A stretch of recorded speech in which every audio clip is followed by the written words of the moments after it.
Kawan-kawan, PBB baru-baru ini mengadakan pertemuan untuk membahas penggunaan sistem senjata otonom yang biasa disebut sebagai robot pembunuh.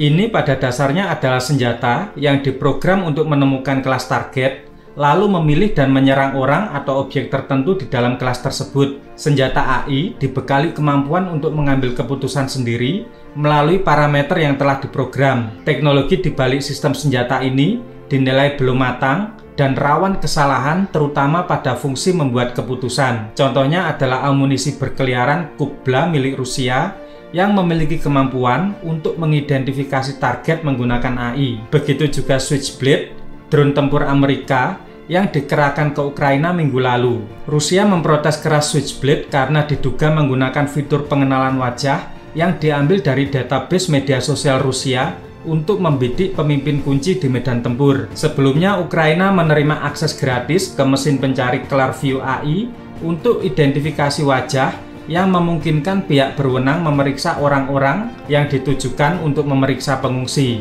Namun, Rusia menuduh Clearview digunakan Ukraina untuk mengidentifikasi jenderal yang bertugas di lapangan yang diduga mengakibatkan sekitar 7 jenderal terbunuh. Rusia juga telah membuat kemajuan yang penting dalam tank otonom, mesin yang dapat berjalan tanpa operator manusia yang secara teoritis dapat mengatasi kesalahan human error. Pengembangan yang dilakukan oleh militer Rusia mencakup sekitar 24 platform yang menggabungkan beberapa tingkat AI, termasuk kendaraan yang berbasis darat, udara, laut, ranjau khusus, dan bahkan robot antropomorfik yang dikatakan mampu menggunakan senjata api ganda, mengendarai mobil, dan melakukan perjalanan luar angkasa. AI juga diterapkan dalam kompleks manajemen informasi dan pengambilan keputusan militer Rusia, logistik pertahanan, serta sistem pelatihan dan manufaktur militer. Namun, sistem AI Rusia dinilai gagal mengantisipasi kesalahan penyaluran logistik di medan perang Ukraina,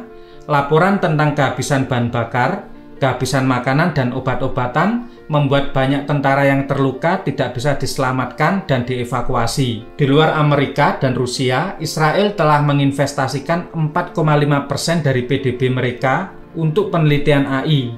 Sebagai perbandingan, 30% kegiatan penelitian dan pengembangan Israel ditujukan atau dihabiskan untuk produk militer. Israel memiliki unit riset yang disebut Sigma.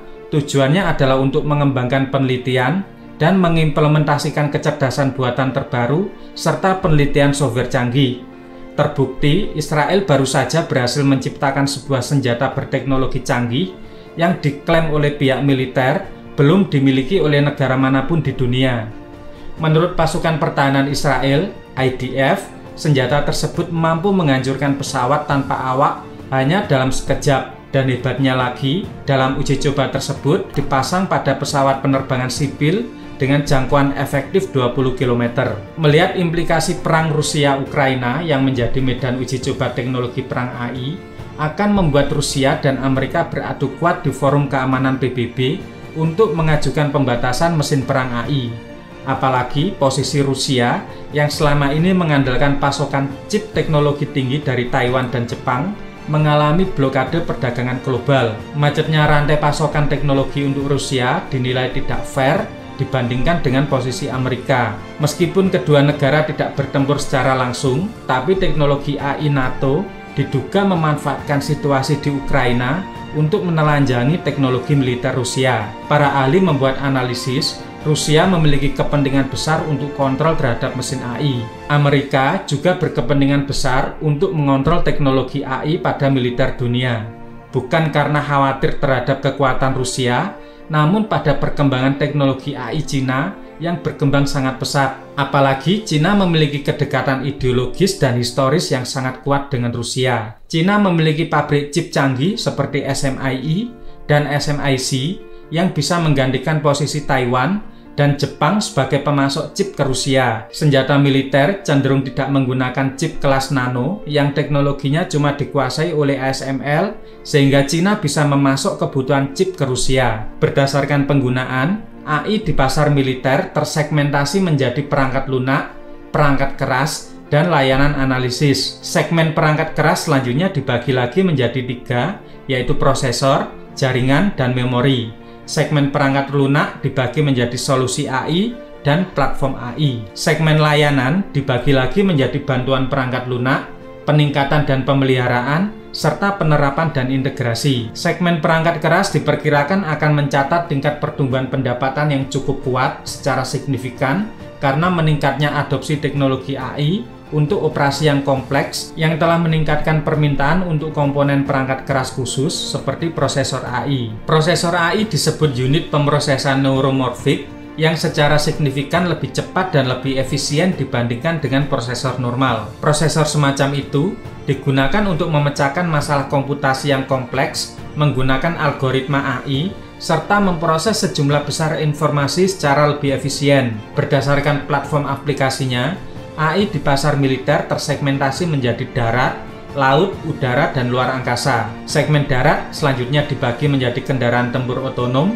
kendaraan darat tak berawak, dan robot tempur otonom. Segmen laut dibagi menjadi kendaraan maritim tak berawak, teknologi anti rudal, dan sistem navigasi kapal. Segmen udara selanjutnya dibagi menjadi kendaraan udara tak berawak, perawatan pesawat, dan peperangan elektronik kognitif. Sistem luar angkasa dibagi menjadi pemrosesan data satelit, sistem navigasi cerdas, robot asisten AI, dan eksplorasi luar angkasa. Segmen luar angkasa menerapkan teknologi berbasis AI yang dapat memproses data satelit dalam jumlah besar untuk melakukan pengintaian dan pengawasan real-time di medan perang dan meningkatkan pengambilan keputusan selama masa konflik. Para ahli sepakat bahwa Dewan Keamanan PBB harus membahas pembatasan teknologi perang berbasis AI. Ini sangat penting karena ketika operasi militer berjalan dengan buruk, negara-negara mungkin tergoda untuk menggunakan teknologi baru untuk mendapatkan keuntungan. Data yang dimasukkan ke dalam sistem berbasis AI dapat mengajarkan senjata jarak jauh seperti apa bentuk target dan apa yang harus dilakukan setelah mencapai target tersebut. Meskipun mirip dengan alat pengenalan wajah, teknologi AI untuk penggunaan militer memiliki implikasi yang berbeda, terutama ketika mereka digunakan untuk menghancurkan dan membunuh. Para ahli telah menyuarakan keprihatinan tentang pengenalan mereka ke dalam konteks perang yang dinamis. Sebelumnya, Amerika, India, dan Israel telah menentang pembatasan AI untuk teknologi militer. Secara umum, negara-negara dengan militer yang lebih maju secara teknologi tidak mau menerima kendala apapun pada perkembangan teknologi AI. Disinilah diplomasi internasional sangat penting. Harus ada batasan pada jenis senjata ini, dan setiap orang harus menyetujui standar bersama dan transparansi dalam penggunaan teknologi AI. Perang Ukraina harus menjadi peringatan tentang penggunaan teknologi dalam peperangan dan kebutuhan untuk mengatur teknologi AI untuk memastikan perlindungan sipil. Pengembangan aplikasi militer kecerdasan buatan yang tidak terkendali dan tergesa-gesa akan terus melemahkan hukum dan norma humaniter internasional mengenai perlindungan sipil. Meskipun tatanan internasional sedang kacau, solusi untuk krisis saat ini dan masa depan adalah diplomatik, bukan militer. Indonesia seharusnya menyuarakan pembatasan teknologi AI ini. Apalagi negara berkembang seperti kita hanya akan dijadikan sebagai konsumen teknologi militer yang akan dieksploitasi secara ekonomi dan keamanan oleh negara maju. Kita tentu tidak ingin menjadi budak teknologi AI negara lain. Terima kasih.